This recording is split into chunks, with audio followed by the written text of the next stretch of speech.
자, 오늘 10절에 이런 말씀이 나와요. 10절에 보면 어떤 이에게는 능력 행함을, 어떤 이에게는 능력 행함을 이렇게 말씀을 줬어요.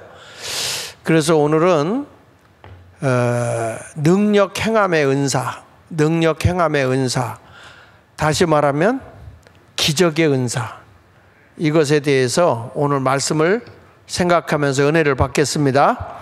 옆에 분하고 인사하세요. 잘 오셨어요. 꼭 능력 받고 갑시다. 여기서 말하는 이 능력 행함의 은사, 기적의 은사는 뭐냐면 하나님의 권능으로 초자연적인 역사가 일어나는 것이 능력 행함이고, 사람이 감당할 수 없는 많은 시련과 어려움이 있어도 그것을 하나님의 은혜로 극복하고 나가는 것이 능력 행함이에요. 오늘 여러분들은 그런 기적의 놀라운 능력을 여러분들이 경험하고 그런 능력을 소유하고 갈 수 있기를 축원을 드립니다. 오늘도 주님은 어느 안에 거하기를 원하느냐? 여러분 안에 거하기를 원하고 계세요. 내 안에 거하시고, 내 안에 거하시는 주님이 여러분에게 뭘 주겠느냐? 능력을 나타내기를 원한다고요. 요한계시록 3장 20절 여러분이 잘 아는 내용이잖아요. 볼지어다 내가 문 밖에 서서 두드린다. 여러분의 마음의 문을 두드린다는 거예요. 두드리는데 누구든지 내 음성을 듣고 문을 열면 내가 그에게 들어가 그로 더불어 먹고 그는 나로 더불어 먹으리라 하는 말씀을 했어요. 이게 뭐냐면 주님을 영접하고 살면 우리 주님과 동고동락을 한다 이 말이야. 동고동락. 주님을 통해서 새로운 역사와 능력을 경험할 수 있다 이렇게 말하고 있습니다. 성경에 보면 어느 가정이든지 다 문제가 있어요. 문제 없는 사람은 별로 없습니다. 근데 그러한 문제가 나타날 때 그 문제를 문제로 보지 않고 하나님이 나와 함께 하실 때 하나님의 초자연적인 능력으로 그 문제를 극복하고 그 문제를 해결해낼 수 있는 것이 능력의 은사입니다.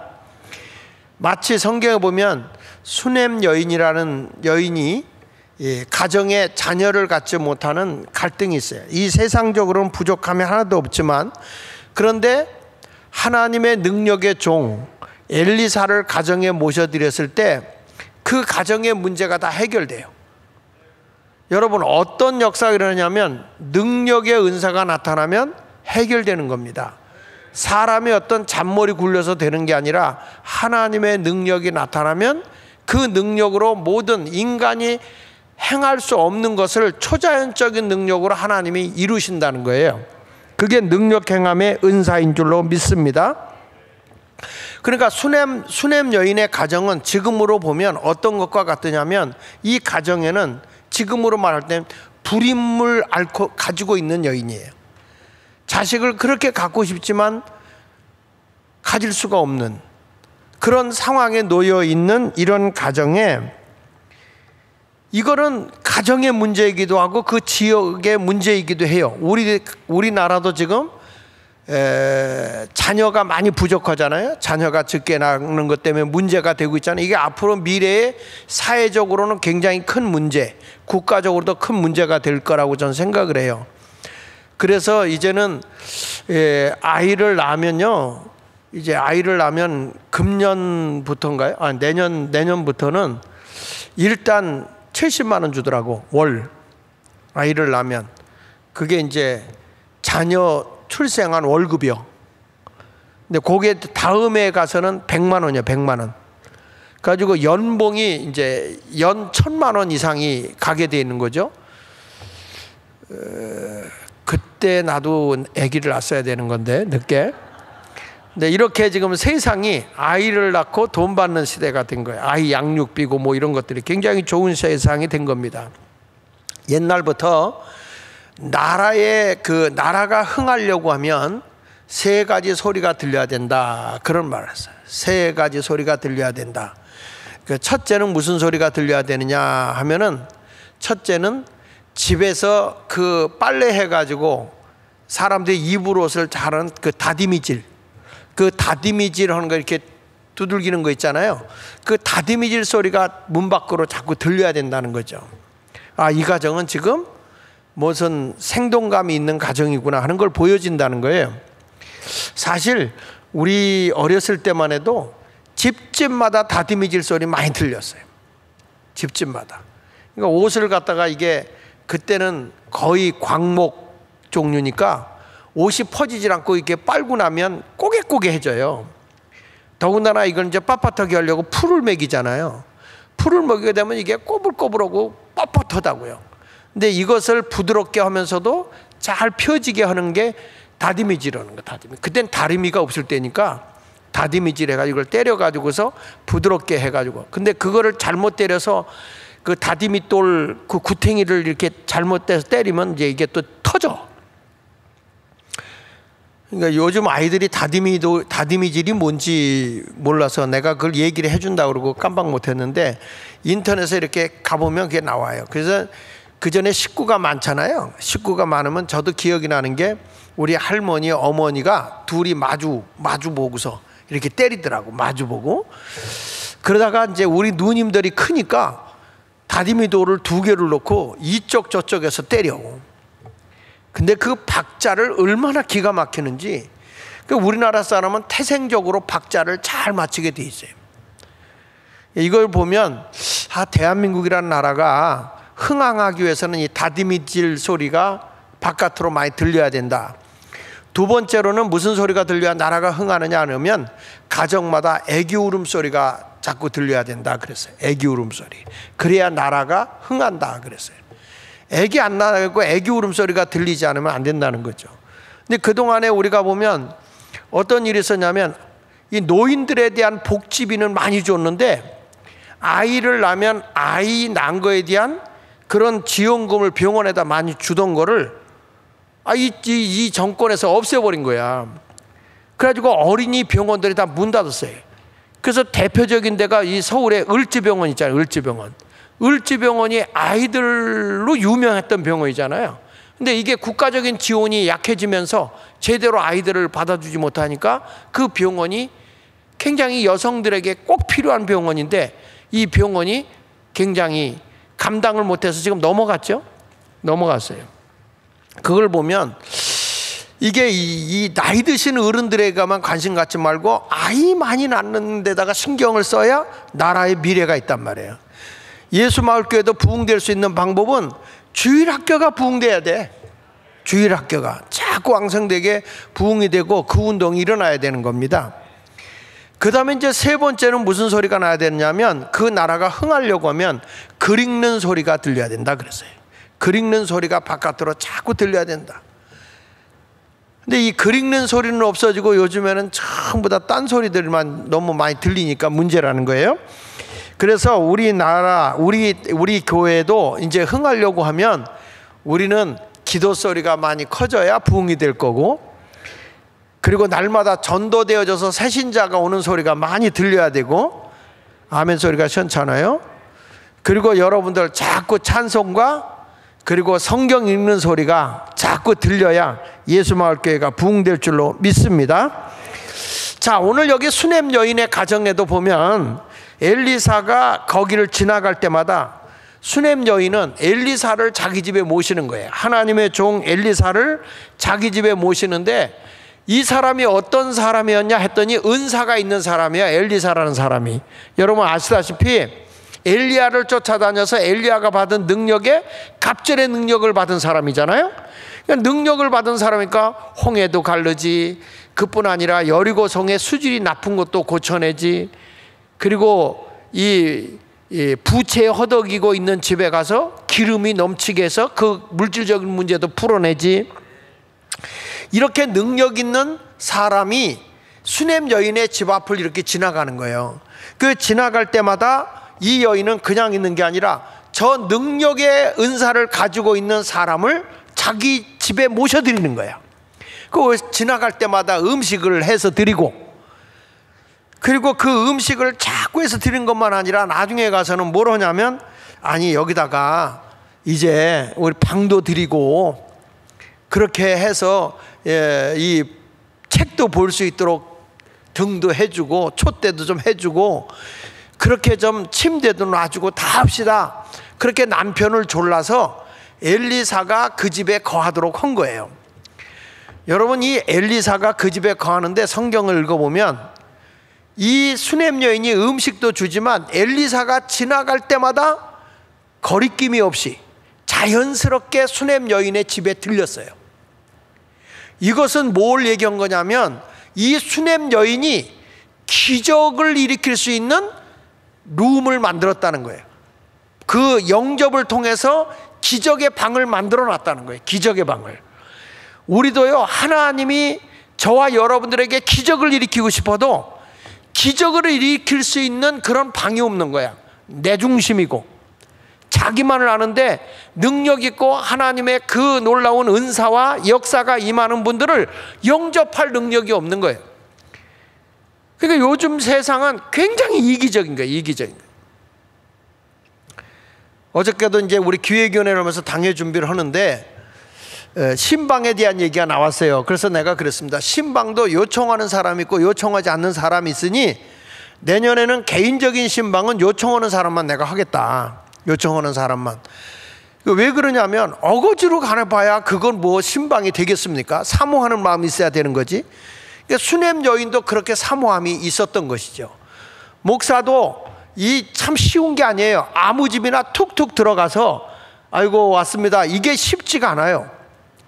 전에 제가 개척했을 당시만 해도 그냥 저는 교인 가정을 아주 자연스럽게 갖고 교인도 그냥 편안하게 목사님 오셔서 이랬는데 요즘에는 서로가 경계를 해. 저 집에 가면 뭐라고 삐지지는 않을까. 들어가는 것 자체가 부담스러워요. 그러니까 이건 뭐냐면 하나님의 기적을 일으킬 수 있는 방이 없어졌다. 하나님의 룸이 없어졌다는 거예요. 여러분, 그래서 우리의 신앙은 다시금 하나님의 능력을 회복할 수 있는 그런 역사를 이룰 수 있기를 예수 이름으로 축원을 드립니다. 자, 그러면 능력 있는 그런 기적을 일으키기 위해서 능력 행함의 은사, 따라합시다. 능력 행함의 은사. 여러분들이 능력을 행하려고 하면 내가 믿는 하나님이 모든 것을 주관하시는 주권자이신 하나님을 기억해야 돼요. 따라합시다. 내 인생을 다 주관하시는 분이 하나님이시다. 예. 여기서 보면 새로운 각서가 아니고 각성. 새로운 각성은 나는 제대로 보냈는데 뭘 각서를 쓰라고 그래? 새로운 깨달음은 능력을 행하는 거다. 고쳤네. 얼마나 말을 안 들으면 각서받으라고 지금 여러분들에게. 그러니까 이게 새로운 능력을 우리가 힘있기 위해서는 내가 깨닫는 바가 있어야 돼요. 그러니까 내 인생의 모든 것을 주관하시는 분이 누구냐? 하나님이다. 그걸 믿어야죠. 내가 믿는 하나님은 천지를 창조하시는 하나님이시고 생사보를 주관하시는 하나님인 걸 믿으십니까? 그러면 그 하나님이 주관하시고 주권자 되신 하나님을 따라가야 되는 거예요. 어디에 지금 하나님이 역사하고 계시는지, 어디에서 하나님이 일하고 계시는지. 예수님도 그랬잖아요. 하나님이 일하심에 나도 일한다. 예수님이 이 세상에 오셨을 때 세상에서 환영받았나요? 절대 환영 못 받았어요. 하나님의 나라를 이 땅에 이루기 위해서 전혀 환영 못 받아요. 예수님을 낭떠러지에 밀어 죽이려고 그래요. 아니, 우리 감리교회 창시자 영국에서 요한 웨슬레가 하나님의 복음을 전하는데 성공회에서 그를 교회에서 받아주질 않는 거예요. 교회에서 인정하지 않는 거예요. 설교를 교회 건물 안에서 하지 못하게. 그래서 웨슬리는 어디로 갑니까? 웨슬리의 그 성공회에서 제명까지 하는 거예요. 왜? 하나님의 복음을, 생명력 있는 복음을 전하고 세상을 살려내는 복음을 전하고 나라를 살려내는 복음을 전하고 이런 놀라운 일을 하니까 기성교에서 웨슬리를 쫓아내버려. 그래서 웨슬리는 말을 타고 다니면 어디서 부흥회를 하죠? 길거리에서. 그는 공원, 길바닥 이런 데 가서 복음을 전하는데 사람이 인산인해를 이루는 거예요, 여러분. 그것이 결국에 지금에 와서는 우리 감리교회 요한 웨슬레 하지만 그만큼 새로운 길을 걸어가는 게 어려운 것이지만 과연 하나님이 어디에서 주관하고 계시며 어디에서 역사하고 있는가, 그것을 여러분들이 분명히 기억해야 되는 거야. 오늘 성경에도 전도서 12장 1절에 이런 말씀이 나와요. 너는 청년의 때에 너의 창조주를 기억하라. 젊었을 때 누굴 기억하라? 이 세상의 우주 만물을 창조하신 하나님을 기억하라는 거예요. 하나님이 너희와 함께하고 있으니까 하나님을 기억하라. 곧 공고한 날이 이르기 전에, 이 세상에 아무 낙이 없다고 할 해달이 가깝기 전에 너희가 기억할 것은, 그러니까 전능하신 하나님, 창조의 하나님을 늙어서 기억하는 것보다 젊어서 기억하라는 거예요. 빨리 깨닫는 자가 복이 있다는 거예요. 여러분의 인생의 주관자가 하나님이라니까요. 믿으시면 아멘 하세요. 할렐루야. 여러분, 우리가 왜 이렇게 지역을 섬기고 왜 이것을 해야 되느냐? 이게 나라를 살리는 길이고 마을을 살리고 사람을 살리는 거예요. 그래서 하나님의 역사 가운데 일어나는 거예요. 오늘은 제가 다산동에 있는 통장들을 만났어요. 그 다산동에 있는 사람들은 뭐 우리 교회와 상관없는 분이지만, 제가 그분들을 만나보니까 통장 가운데 절반이 예수 믿는 사람이에요. 권사님들이고 집사님들이. 근데 이분들이 세상을 섬기는 건 통장이라고 해서 심부름만 하지 세상을 섬기고 사랑하는 것들이 아무것도 없는 거예요. 근데 그 가운데 한 분은 우리 교회 심야 기도를 그렇게 다니셨다고 하더라고요. 그러면서 여기 와서 기적을 본 거를 자기 간증하는 거예요. 우리 옆에 우리 정기로 장로님이 들었죠. 우리 교회 와서 자기는 목사님이 기도를 하는데 난소와 나팔간에 이 혹이 있는 사람은 예수 이름으로 취함을 받으라는데, 자기가 혹이 커서 그때 수술 받기 직전인데 그 말씀이 떨어졌는데 그게 믿음으로 확 오더라는 거예요. 그래서 믿음으로 와서 그냥 아멘 했는데 수술하러 병원에 갔더니 혹이 흔적조차 없어졌더라는 거예요. 그 간증을 하시는 거예요. 그 간증.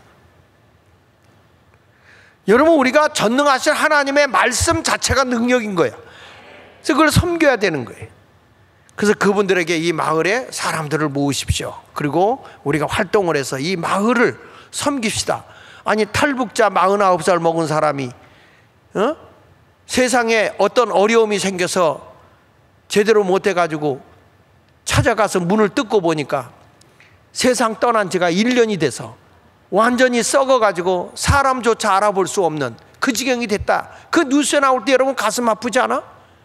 그 지역에 교회는 없었어요? 거기에 예수 믿는 사람은 없었어? 그러면 이게 예수 믿는 사람이 이웃사랑 그렇게 설교를 하지만 옆에서 그런 일이 일어나고 없는 거예요. 크리스마스 때 되면 뭐 하나 행사하고 끝나는 게 아니라 이제는 세부적으로 우리가 구체적으로 마음을 돌보면서 이 운동을 한번 해보자 그랬더니 다 좋다고 그래. 다 진짜 이웃 사랑하고 이웃을 섬기자, 이게 그리스도인 아니냐 이거예요. 그게 나라 살리는 거리고 마을 살리는 것이고 사람 살리는 거, 이게 복음 아닌가? 그거 하자는데 뭔 말이 그렇게 많아? 여러분, 우리가 볼 때 하나님이 우리를 다스리고 우리를 통치하는 걸 믿어야 돼요. 우리 주님도 그랬어요.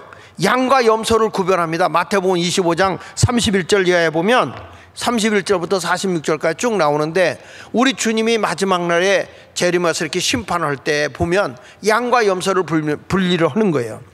그러면서 우편은 양, 좌편은 염소였다. 그 양에게 뭐라고 얘기합니까? 이렇게 말하잖아요. 내가 줄일 때 너희가 먹을 걸 주었고, 내가 목마를 때 마시게 했고, 나그네 되었을 때 영접했고, 헐벗었을 때 옷을 입혔고, 병들었을 때 돌보았고, 옥에 갇혔을 때 와서 너희가 보았다. 그러니까 이 사람들이, 아니 우리가 언제 그런 일을 했습니까? 예수님이 언제 오셨으며 예수님이 오셨을 때 우리가 언제 그런 일을 했습니까? 라고 얘기하니까 예수님이 25장 40절에 이렇게 말하는 거예요. 너희가 여기 내 형제 중에 지극히 작은 자, 가장 보잘것없는 자 하나에게 한 것이 곧 내게 한 것이니라. 너도 기억 못할 정도로 보잘것없고 어린 사람에게 내가 베풀어 준 것이 바로 예수님에게 한 것이다, 이렇게 말한 거예요. 반대로 염소에게 뭐라고 합니까? 내가 줄일 때 먹을 거 주지 않았다, 목마를 때 마시게 안 했다, 나그네 됐을 때 영접하지 않았다, 헐벗었을 때 옷 입혀주지 않았다, 병들었을 때 돌보지 않았다, 옥에 갔었을 때 내가 와서 보지 않았다. 아니, 예수님이 언제 그렇게 가난했습니까? 예수님이 언제, 그 전능하신 분이 창조주 주님이시 언제 그런 일을 당하셨습니까? 그러니까 마태복음 25장 45절에 너희에게 이르노니, 같이 읽어볼까요? 시작. 이 지극히 작은 자 하나에게 하지 아니한 것이 곧 내게 하지 아니한 것이니라 하시리니. 나는 여기서 깨닫는 게 뭐냐면, 능력 행함의 은사가 초자연적인 능력으로 피까뻔쩍하게 어떤 능력을 행하는 것도 은사야. 그러나 여러분, 이렇게 약하고 소외당한 자를 돌보는 능력도 은사인 거야. 이런 것들이 은사인 거예요. 그래야 여러분, 이 세상이 하나님의 나라로 변화되는 기적이 일어나는 겁니다. 힘 있어 가지고 뭔가 한다고 해서 그게 기적이 일어나는 게 아니라, 보잘것없는 자, 정말 아무도 눈여겨보지 않는 자를 돌보는 사람. 그래서 우리가 쌀이라도 라면이라도 우리가 시장에도 나눠보고, 이게 하도 안 하니까 이벤트라도 해서 이게 계속 지속되어야 된다는 거예요. 그래서 내년부터는 제가 하는 게, 우리가 교회 안에 교인 관리하는 목장도 있지만 이제는 마을 속에 들어가서 마을을 섬기는 조직을 2가지로 가겠다. 그러니까 2-3명씩 마을에 들어가서 세상 사람 섬기는 일을 하겠다. 그 당신이 10명에서 12명을 만들어라. 그게 뭐 넘치면 또 나누고 그래서 마을이 교회가 되고 교회가 마을이 되게 해야 된다. 아멘이에요? 우리 초창기 밴드 목회할 때 여러분, 마을에 가서 우리 청년들도 통장을 모아가지고 그 통장 가지고 가서 동네 어르신들 추위에 떨고 있는 분들에게 그 뻑뻑이? 예, 그거 해주고. 난 지금도 기억나는 게, 우리 청년들이, 이 할머니들이 전기세를 못 내가지고, 비싸니까 못 내가지고 전기를 안 켜고 불도 안 떼고 있다가 얼어 죽기 직전에 우리 교회 청년들이 발견한 거예요, 그분을. 그래서 그때부터 우리 청년들이 뭘 했냐면, 통장을 모아서 대정을 벌써 전기세를 우리가 대드릴 테니까 불을 떼고 살아라, 전기 담요를 피고 사세요, 이런 일을 했어요. 우리 교인들은 뭘 했냐, 어느 집에 갔더니 노인이 잘 안 보여, 제대로 설거지나 빨래를 할 능력이 안 돼. 그래가지고 가보니까 뭐 바퀴벌레가 그냥 집안에 완전 뭐 이불이고 뭐고 그릇이고 새까맣더라는 거예요. 그래 가가지고 교인들이 다 빨래를 해주고, 다 그릇 정리해주고, 없는 거 새로 사드리고, 도배까지 해주고. 여러분, 이게 우리 교회 밴드 목회였어. 이거 다시 회복해야 되는 거 아니야? 이 복음으로 가자는 거예요, 이 복음으로. 이게 능력이에요, 이게. 믿습니까? 근데 이런 것들을 우리가 안 하고 자꾸 우리 자신만 그냥 잘 먹고 잘 살면 그게 축복이다, 그게 하나님이 원하는 거다. 아니라 이거예요, 아니라 이거예요. 오늘 이 수넴 여인도 우리가 보면, 이 사람에게는 부족함이 없는 여인이에요. 모든 게 부요해요, 뭐만 빼고, 자녀가 없는 것만 빼고. 그런데 하나님의 종이 지나갈 때마다 그를 선대하고 최고로 그를 모셔요. 아주 편안하게 모셔요. 그 엘리사의 마음이 감동을 받아서 그 가정을 위해서 축복을 하는 거예요. 자, 얼마나 잘 모시는가 보십시다. 열왕기하 4장 8절로 10절에 보면, 하루는 엘리사가 수넴에 이르렀더니 거기에 한 귀한 여인이, 아주 귀한 여인이요, 그를 간곤하여 음식을 먹게 하였으므로 엘리사가 그곳을 지날 때마다 음식을 먹으며 그리로 들어갔더라. 여기 보십시오. 엘리사가 그를 지나갈 때마다 이 여인이 강력하게 권하는 거예요. 아주 간절하게 권면하면서, 그냥 지나가지 마시고 우리 집에 오셔서 식사하고 가세요. 그리고 엘리사가 그곳을 지날 때마다 음식을 먹으러 그리로 들어갔더라. 처음에는 간곤했고 나중에는 엘리사가 아주 편안하게, 들어가서 음식을 먹은 거예요. 여인이 그의 남편에게 이르되 항상 우리를 지나가는 이 사람은 하나님의 거룩한 사람인 줄을 내가 아노니, 하나님의 종이라 이거죠. 청하건대 우리가 그를 위하여 작은 방을 다무에 만들고 침상과 책상과 의자와 촛대를 두사이다. 그가 우리에게 이르면 거기에 머물리이다. 그냥 멀리 갔다가 또 멀리 가지 말고 여기서 기거하면서 그냥 하나님의 사역을 하십시오. 이렇게 거룩한 하나님의 종 엘리사를 모신 여인이 수넴 여인이에요. 그거에 감동을 받은 엘리사가 이 가정을 위해 축복했을 때 하나님이 귀한 아들을 선물로 주신 줄로 믿습니다. 여러분, 우리는 하나님을 향한 이 아주 갈증을 가져야 돼. 영적인 갈증을 가져야 하나님이 능력을 베풀어 주십니다. 내가 구원을 받아야 되겠다는 사모함이 있을 때 구원의 능력이 나타나는 거예요. 12의 혈류병 여인은 내가 저 예수님의 옷자락에 손만 넣어도, 옷자락에 손만 대도 내 병이 낫겠다. 그래서 예수님에게 달려나가는 그 갈증. 바디메오는 예수님을 통해서 저분이 나를 만나면 눈이 떠질 수 있겠다. 사람들이 시끄럽다, 당신 같은 사람 거린을 예수님이 만날 수 없다 그래도 간청하면서 예수님을 부르짖을 때 그의 소경의 눈이 떠지는 거예요. 오늘도 여러분, 전능하신 하나님, 내 인생의 주권자가 되시는 주님을 의지하고 간청하며 갈망을 하십시오. 사모하며 기적의 방을 만드십시오. 주님을 내 안에 영접하게 되면, 주가 내 안에, 내가 주 안에 거하면 능치 못함이 없는 주의 능력이 나타나는 것입니다. 오늘 이 시간에 그런 역사를 경험하시기를 축원합니다. 찬송 한 장 하겠습니다. 죄에서 자유를 얻게 하면 268장 우리 찬송 한 장 힘차게 불러보겠습니다. 그러니까 여러분들에게 성령을 통해서 보혈의 능력의 은사가 내게 있으면 이 구원의 복음을 위해서 전도하게 되어 있는 거예요. 그러니까 능력 행함의 은사가 막 병도 낫고 뭐 오병이어 기적대로 나는 그런 능력 행함도, 초자연적인 능력도 있지만, 여러분, 우리가 가장 큰 구원의 역사, 영원히 구원받아 천국 가는 거, 죄에서 자유함을 얻는 것, 십자가의 능력의 은사를 전할 수 있는 것, 이것도 은사라고요. 근데 우리는 그 십자가를 자랑하지 못하는 거예요. 그 예수를 자랑하지 못하는 거예요. 초대교회 성도들은 성령이 임하고 나니까 구원의 예수를 전하는 거예요. 능력의 예수를 전하는 거예요. 그러니까 날마다 구원받는 수가 더하여지고 있잖아요. 그러니까 성령을 받고 나서 우리는 능력, 이 기적의 행사, 여러분, 우리가 영적으로 거듭나는 것만큼 큰 기적이 어디 있겠어요? 하늘에 소망을 두고 사는 것이 그렇게 큰 은사고 큰 능력인 거예요. 그래서 능력 중에 가장 큰 능력이 뭐냐? 예수 믿고 구원받은 능력을 믿는 거예요. 믿는 거. 그거보다 더 큰 은사가 없어요.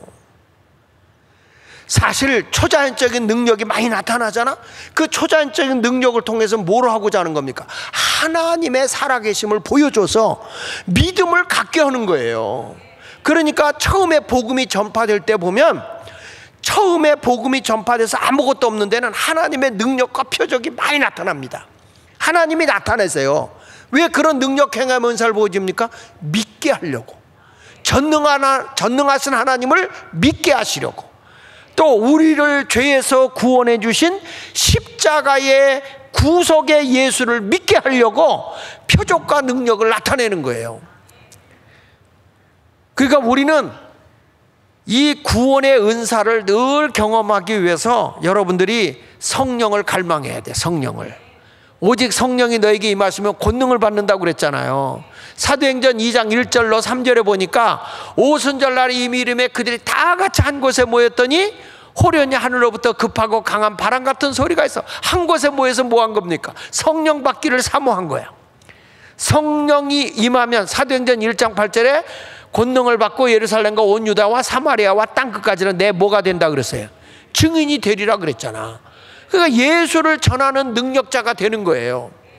그래서 성령을 갈망하기 위해서 저들이 한 곳에 모여서 성령 달라고 기도하는데 2절에 호련히 하늘로부터 급하고 강한 바람 같은 소리가 그들이 앉아 온 집에 가득하며 마치 불이 혀처럼 갈라지는 것 같이 그들에게 보여 각 사람 위에 임했다.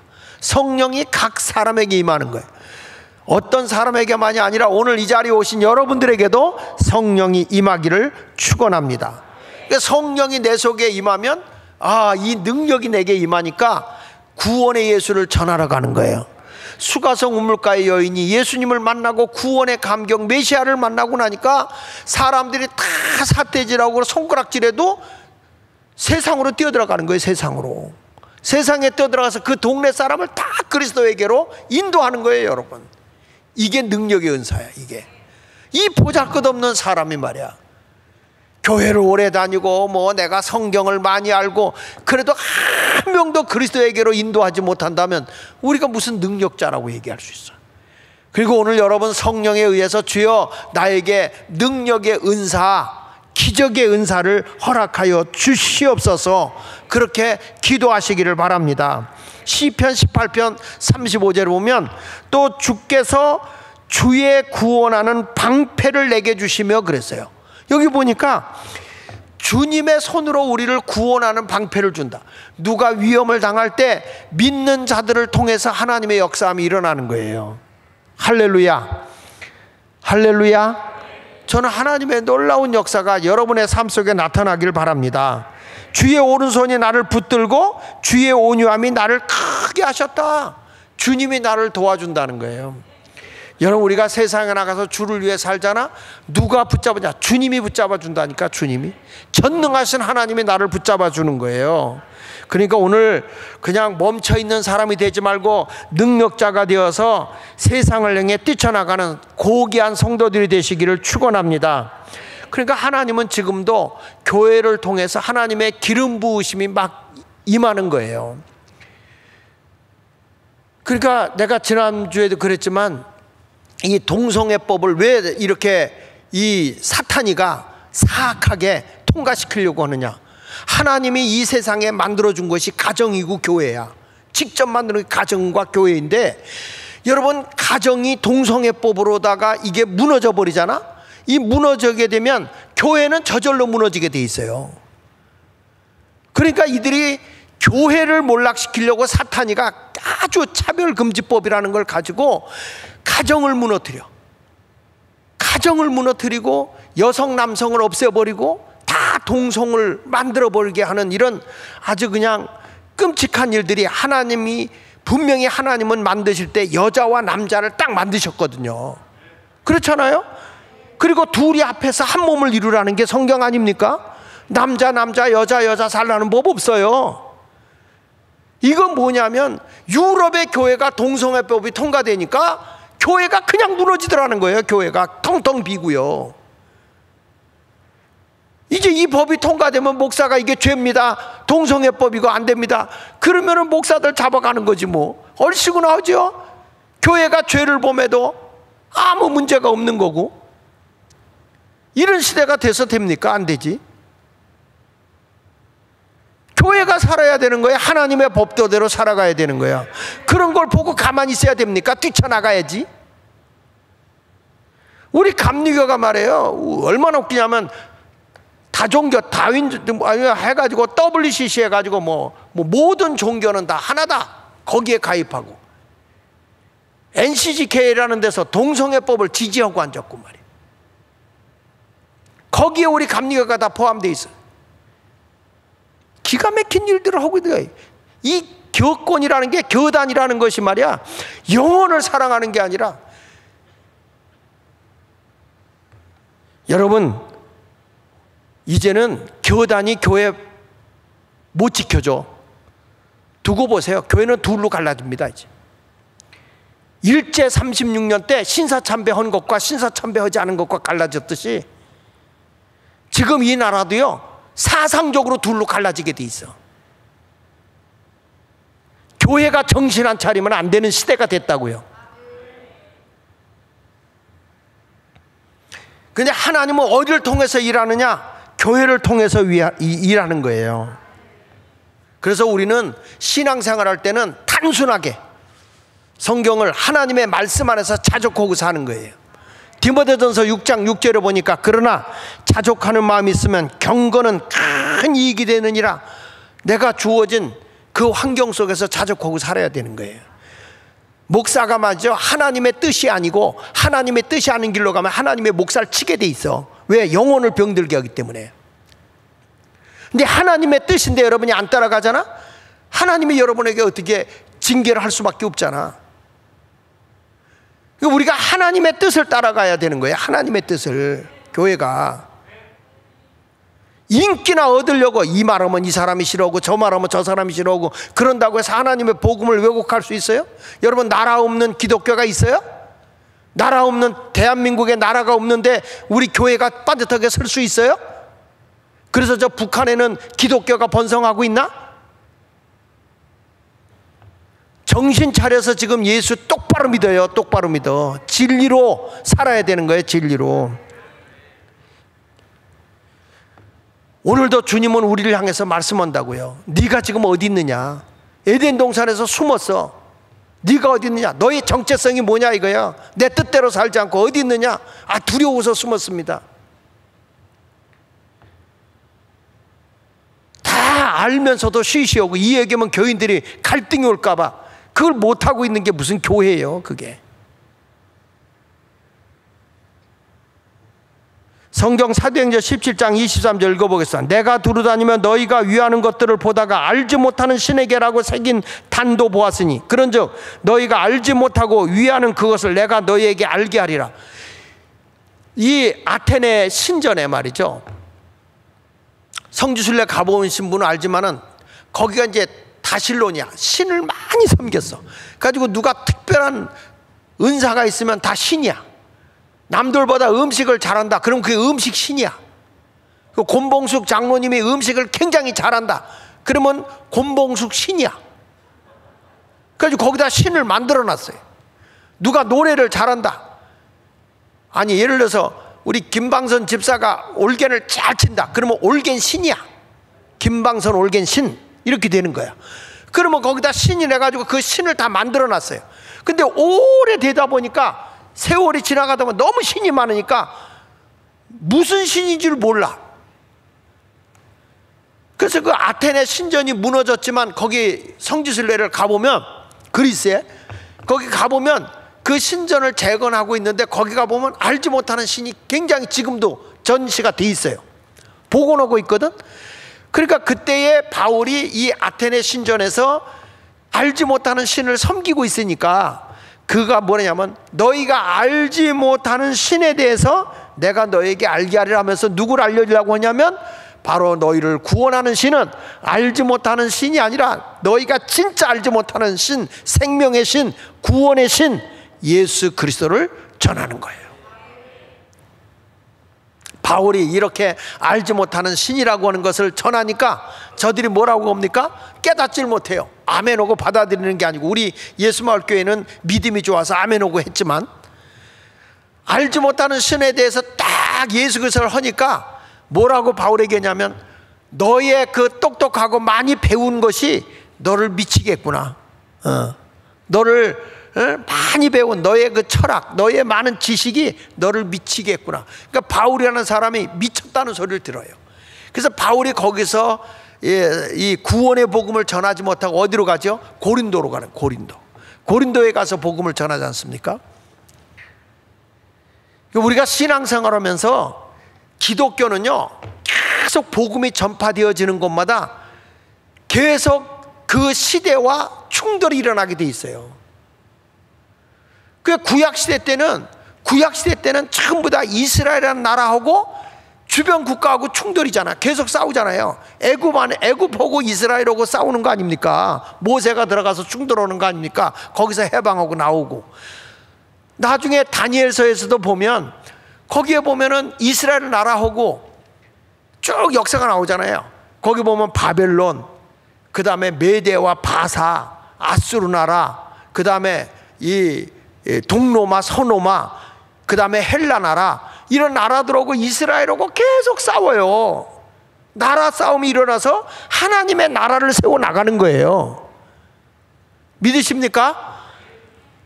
이스라엘도 예수님이 오셨을 당시에도 똑같은 거예요. 그래서 결국에는 하나님이 누굴 써요? 바울을 쓰잖아. 바울을 써서 그 복음으로 어디랑 싸워요?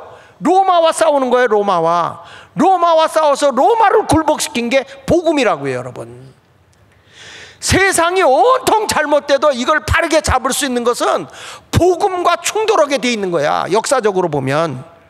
그러면 복음이 이겨야 될 거 아니에요? 믿습니까? 복음으로 충돌해서 그건 안 된다, 잘못됐다, 복음으로 가자, 진리로 가라. 그래서 우리가 여러분 복음으로 나라를 살리자고 하는 거야. 복음으로 마을을 살리자고 하는 거야. 그래야 세상을 바꿔놓죠. 성경을 보면요, 계속 나라와 하나님의 복음이 있는 나라와 복음이 없는 나라와 싸우는 거예요. 예수님도 오면 유대교가 잘못되니까 유대교하고 충돌하잖아요. 복음하고. 나중에는 복음하고 로마가 통치하고 있으니까 로마하고 싸워서 바울이 로마에 가서 순교당하잖아요. 그러나 나중에 로마가 기독교 국가가 돼야 안 돼요. 기독교 국가가 됐다고요. 몰라도 아는 척 하라고요. 기독교 국가가 됐다고. 아멘. 할렐루야. 그러니까 여러분, 우리도 복음으로 알지 못했지만 복음이 들어가면 세상 사람이 구원의 길이 열리는 거예요. 여기 사도행전 17장 24절로 28절에 바울이 하는 얘기 좀 보세요. 우주와 그 가운데 있는 만물을 지으신 하나님께서는 천지의 주제시니 손으로 지은 전에 계시지 아니하시고, 여기 뭐라고 그랬어요? 건물 안에 주님이 계신 게 아니시고, 또 무엇이 부족한 것처럼 사람의 손으로 섬김을 받는 것이 아니니 이는 만민에게 뭘 주시는 분이다? 생명과 호흡과 만물을 친히 주시는 이심이라. 인류의 모든 족속을 한 혈통으로 만드사 온 땅을 살게 하시고 그들의 연대를 정하시며 거주의 경계를 한정하셨으니 이는 사람으로 혹 하나님을 더듬어 찾아 발견하게 하려 하심이로되 그는 우리 각 사람에게서 멀리 계시지 아니하시는도다. 하나님은 멀리 계시지 않아요. 같이 읽어봅시다. 시작. 우리가 그를 힘입어 살며 기동하며 존재하느니라. 다시 한번 보세요. 바울이 하는 얘기 좀 보세요. 우리가 하나님을 힘입어 우리가 살고 있다. 그리고 우리가 행동하고 있다. 우리가 존재하고 있다. 내 인생의 모든 주권이 하나님 손에 있다 이 말이야. 그러면서 너희 시인 중 어떤 사람들의 말과 같이 우리가 그의 소생이라 하니 우리는 하나님의 자녀다. 하나님께로부터 태어난 자다. 여러분, 이걸 믿으라는 거예요. 하나님은 멀리 계신 분이 아니에요. 우리와 늘 함께하고 계시는 분이세요. 믿으시면 아멘. 내 생각대로 믿지 말고 하나님의 말씀대로 믿으란 말이에요. 말씀대로. 그래야 하나님께서 여러분을 복되게 하실 줄로 믿습니다. 신앙의 정체성이 분명한 성도가 되시기를 예수 이름으로 축원합니다. 할렐루야. 그래서 모든 만물의 주권자가 누구라고요? 하나님이신가? 내 인생을 주관하시는 분이 누구라고요? 하나님이시죠. 믿으세요? 여러분, 인생의 흥망선쇠가 누구 손에 있다고? 정말 믿으세요? 그러면 그 능력의 하나님을 내가 나의 아버지로 모시고 있잖아. 그러면 여러분이 능력의 은사를 가진 거란 말이야. 능력 행함의 은사를 내가 가지고 있다고요. 누가 위대하기 때문에? 하나님 아버지가 위대하기 때문에, 그분이 내 아버지이기 때문에 우리는 그 능력을 힘입고 사는 거예요. 언젠가 제가 그런 얘기 했잖아요.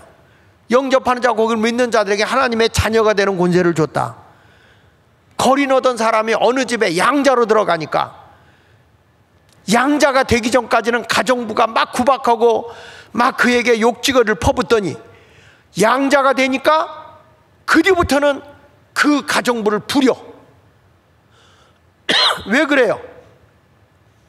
그 아버지의 권세가 양자인 그에게 오기 때문에 그런 거예요. 믿으시나요?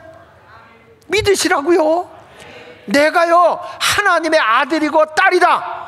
그러면 하나님의 능력이 내게 따라오는 거란 말이야. 그게 권세예요. 그게 권세. 하나님 따로 누구 따로가 아니에요. 전능하신 하나님이 내 아버지인데, 아버지가 능력자면 여러분 어디 가도 나도 능력 있게 사는 거 아닙니까? 아버지가 부자면 자식도 부자 아니야?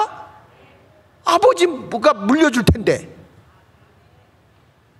왜 얼굴들이 그래? 인간의 생사를 주관하시는 하나님 아버지의 품 안에 거하면 아버지의 권세가 내게 오는 거예요. 그래서 따라합시다. 나는 하나님이 내 아버짐을 믿습니다. 나는 무능한 자가 아니고 아버지의 능력과 권세가 내가 있음을 믿습니다.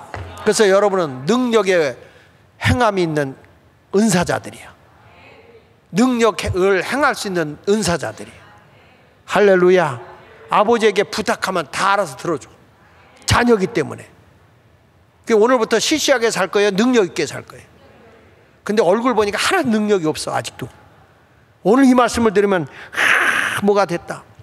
그래서 두 번째 가서 뭐냐, 하나님께서 능력의 은사를 나타내 줘야 돼. 믿습니까? 그래서 고린도전서 12장 10절에 어떤 사람에게는 뭘 행함을? 능력 행함에. 이 능력 행의 은사가 기적의 은사라고 그랬습니다. 인간의 상식을 뛰어넘어. 그러니까 성령의 능력에 보면 인간의 상식을 뛰어넘는 거예요. 생각해 보십시다. 예수님께서 무리를 걸어가십니다. 무리를 걸어가시. 이거는 인간의 상식을 넘어서는 거예요. 예수님이 바람이 불고 그래서 막 바다 물결이 막 요동치는데 바람아 파도여 잠잠하라 그러니까 잠잠해져. 능력이 나타나는 거죠. 기적의 능력이. 예수님은 이런 능력자예요. 사도 바울이 독사에게 물렸어. 사도 바울이 독사에게 물렸는데 안 죽었어. 그때 그 원주민들이 신이라고까지 할 정도로 능력이 나타나는 거예요. 여러분, 이런 권세가 우리에게 있어. 예수를 믿어서 하나님의 자녀가 된 거는 엄청난 능력의 은사가 내게 있는 거예요. 베드로는 성령 받고 안진뱅이를 일으켰어요. 믿으십니까? 이것이 그러니까 하나님의 기적이 일어나는 거잖아요. 그러니까 예수 믿는 게 복이요 저주요. 그러니까 예수 믿는 게 복이요. 그런 의미로 우리 복된 예수 한번 오래간만에 한번 불러볼게요. 복된 예수. 내 사랑하는 그 이름 복된 예수. 여러분, 예수가 전해진 나라가 망하는 나라가 있던가요? 예수는 복된 예수예요. 그 안에 능력이 있는 것입니다. 어느 선교사가 선교하러 간 겁니다. 예수를 전하러 갔어요. 그래서 추장을 전도합니다. 추장의 아들이 병들어 다 죽어갑니다. 근데 그 선교사님이 그 추장의 아들을 놓고 기도했는데 기적적으로 아이가 살아난 거예요. 그러니까 그 마을에 있는 사람들이 다 세례를 받은 거야. 여러분, 초창기에 복음이 들어가면 주님이 구원의 복음을 위해서 이런 능력 행함의 기적이 일어나는 것입니다. 우리 한국도 선교 초기에는요, 이 강산에 어마어마한 능력 행함의 은사가 나타났어요. 김익두 목사, 조용기 목사님, 뭐 박장원 목사님, 그 나중에는 다 평신도에서 나운몽 장로, 박태선 장로 이런 분들을 통해서 너무 기적이 많이 일어나니까 평신도들은 내가 하나님이다 해가지고 박태선이는 이단이 됐지만 말이죠. 이 김익두는 예수 만나기 전에 깡패도 이런 깡패가 없어. 하여튼 지나가서 장 서는 날이면 지나가다가 조금 예쁘다 싶으면 여자의 머리끄댕이 잡고 그냥 키스를 해버려. 그래서 그 시대에 뭐라고까지 얘기했냐면, 그 김익두한테 머리끄댕이 잡혀서 키스하는 여자는 절대 여자가 아니다. 그 정도로 하여튼 안 잡혀본 여자가 없을 정도로 그렇게 머리끄댕이를 쥐어잡고 못된 짓을 많이 한 사람인데, 예수를 만난 후에 완전히 변화가 돼가지고 능력을 행하는데 안진뱅이를 일으키고, 이렇게 꼽추가 된 사람 곱추를 피고, 그래서 한국에 가장 큰 능력을 행했던 사람이, 신유의 은사를 행했던 사람이 김익두 목사. 6.25 뒤에 한국 사람들이 가난하고 병원에 갈 수 없을 때 그때 신유의 은사를 강하게 행했던 분이 바로 조용기 목사님이세요. 그러니까 여러분, 그 시대에 맞춰서 하나님이 능력 행함의 은사를 나타내 주는 거예요. 우리 교회에 오셨다 지금 하나님 나라 가신 이규식 선교사님이 그 동말레이시아에 이반족 전도로 갔을 때 그냥 예수 믿는 사람 잡아 죽이니까 그 믿는 사람들이 산골짜기 깊은 데로 도망을 갔어요. 열대지방에 먹을 것도 아무것도 없는 산속 깊이 숨어 있는데 기도하고 아침에 나가보면 설탕가루 같은 만나가 내려있고, 그렇게 해서 하나님의 기적이 일어나는 거예요. 불가능을 가능하게 하시는 하나님의 능력을 믿고 살아가는 여러분이 되시기를 축원합니다. 그러니까 초대교회가 여러분 성령이 역사하고 나서 그렇게 충돌이 오는데 가는 곳마다 능력이 나타나는데 안진뱅이 일어나죠.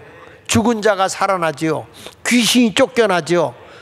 베드로가 지나갈 때 그림자만 덮여도 각종 병든 자가 낫고 귀신 들린 자가 낫고, 바울의 손수건과 앞치마만 갖다 얹어도 병든 자가 낫고, 이런 신비한 일들이 일어나는 것이 능력 행함의 은사입니다.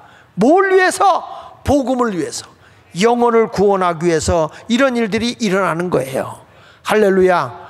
여러분, 그렇습니다. 우리가요, 목사님 나 능력 없어요, 아무것도 없어요, 어떻게 마을에 가서 내가 뭘 한다는 겁니까? 그러지 마세요.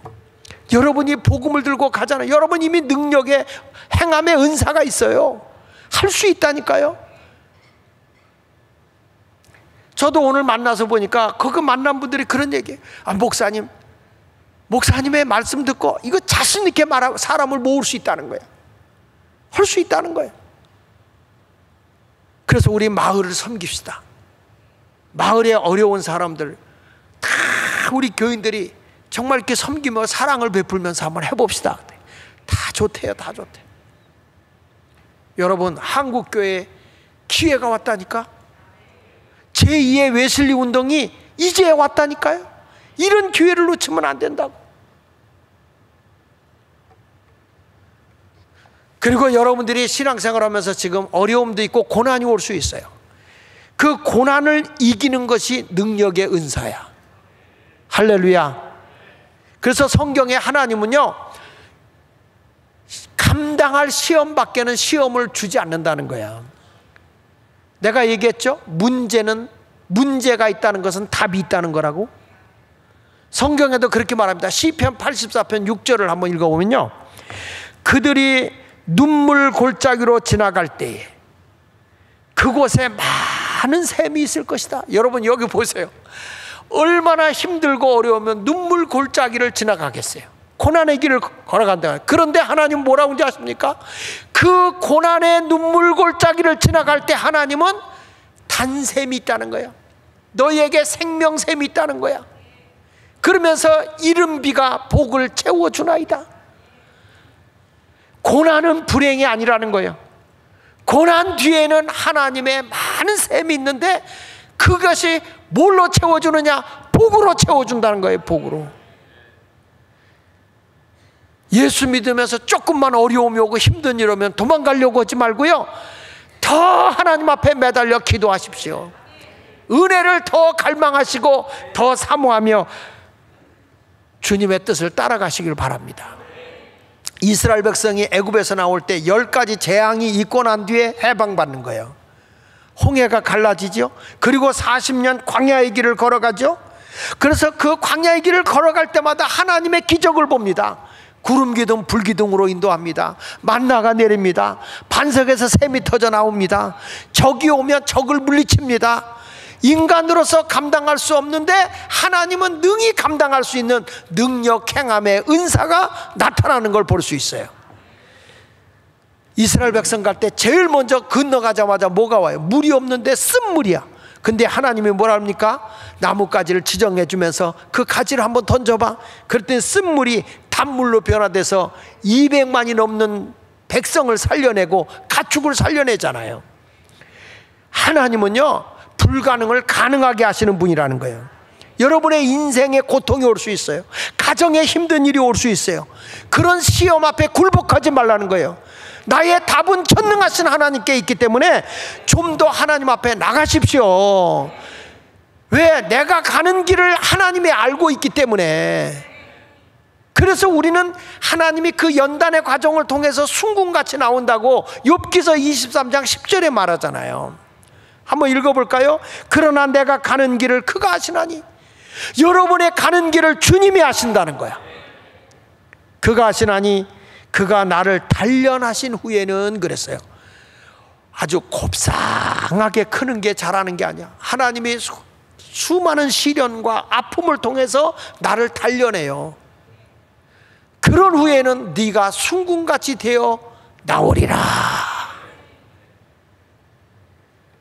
바위에요, 금이 있어도 그거 캐가지고요 부스러뜨리고 그걸 뜨거운 데다 집어넣어서 용광로 속에 넣어서 순금은 순금대로, 주석은 주석대로, 돌가루는 돌가루 다 걸러내가지고 순금을 뽑아내도 그게 99.9%예요.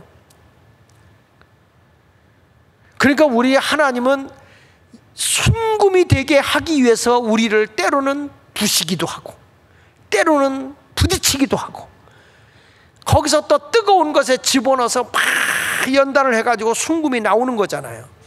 하나님은 지금도 말씀하는 거예요. 여러분, 우리가 가는 길을 주님이 아신다는 거예요. 내가 때가 돼서 단련하신 후에는 순금같이 나온다. 할렐루야. 그러니까 우리에게 고난과 시련이 있어요. 정도의 차이일 뿐이지 다 고난이 있는 거야. 고난 없는 사람이 어디 있어요? 다 고난 있지. 그거를 이기라는 거예요. 이기라는 거예요. 왜 하나님 나에게 이런 시련을 주시나요? 왜 나에게 이런 아픔을 주나요? 이거 탄식하면 돼, 안 돼? 하나님까지 거 이기게 하여 주옵소서. 찬송 한 장 부를게요. 왜 나만 겪는 고난이냐고. 불평하지 말자. 다시 기억하십시오. 욥기서 23장 10절에 있는 말씀처럼 나의 가는 길을 그가 아신다고 그랬어요. 내가 가는 길을 전능하신 하나님이 알고 계시다고 그랬어요. 그러니까 환난 가운데도 우리는 기뻐할 수 있어야 되는 거예요. 데살로니가전서 1장 6절에 말합니다. 너희는 많은 환난 가운데서 성령의 기쁨으로 말씀을 받아 우리와 주를 본받은 자가 되었다. 데살로니가 교인들에게 하는 말씀입니다. 너희가 많은 환난 가운데도 성령의 기쁨으로 말씀을 받아 우리와 주를 본받는 자가 되었다. 우리는 환경과 조건을 뛰어넘어야 돼. 그리고 하나님 앞에 늘 성령으로 기뻐하며 사십시오. 환경을 바라보면 한 발짝도 앞으로 나갈 수 없는 어려운 환경이 내게 올 수 있어요. 그런 어려움이 온다 할지라도 주님은 말씀한다고 힘을 내거라, 힘을 내거라. 내가 너의 손을 잡고 있지 않니? 내가 너를 도와주고 있지 않니? 주님이 오늘도 우리에게 말씀하고 있는 거예요. 욥기 23장 11절 12절에 이렇게 말합니다. 내 발이 그의 걸음을 바로 따랐으며 내가 그의 길을 지켜 치우치지 아니하였고 내가 그의 입술의 명령을 어기지 아니하고 정한 음식보다 그의 입의 말씀을 귀히 여겼다. 욥이라고 하는 사람이 정말 감당할 수 없는 모든 어려움을, 나의 가는 길을 주님이 아신다 이거예요. 왜 나에게 이런 하루아침에 고난이 오느냐? 왜 우리 가정에 갑자기 풍랑이 몰아쳐서 우리 자녀가 다 죽었고 우리 재산이 다 날아갔고 내 몸은 병이 들었고 인간이 감당할 수 없는, 자녀가 몽땅 죽고 육신의 병이 들고 아내는 당신이 믿는 하나님을 저주하고 죽어버리라고 하고 동료들은 와서 죄가 있어서 그렇다고 정죄하고. 그런데 욥이라고 하는 사람은 하는 말이야. 내가 가는 길을 주님이 아신다. 그가 나를 단련하신 후에는 순금같이 나오리라. 여러분, 보석도요 다듬어야 보석이야. 원석 자체를 보고 보석이라고 하는 것진 않아. 하나님이 여러분을 보석같이 순금같이 나를 인도하기 위해서는 단련하시는 거예요. 나를 다듬는 거예요. 나를 훈련시키는 거예요. 힘들고 어려움이 와도 낙심하지 마시길 바랍니다. 우리는 극복해야 합니다. 그래서 욥을 하나님이 나중에 가서는 승리했어요. 갑절의 복을 줬어요. 최후의 승리야. 기독교인은 해피엔딩으로 끝나는 거야. 믿습니까? 오늘 여러분 주저앉아 있습니까? 일어나시기 바랍니다. 우리 복음 찬송 한 장 하겠습니다. 예수의 이름으로 나는 일어나리라. 오늘 여기까지 말씀을 마치고 여러분들이 복음으로 합시다. 예수의 이름으로 여러분 어려움이 와도 능력 행함의 은사가 내게 있음을 믿으시고요. 예수 이름으로 우리 다 일어납시다. 일어납시다. 예수의 이름으로 나는 일어서리라. 주가 주신 능력으로 나는 일어서리라.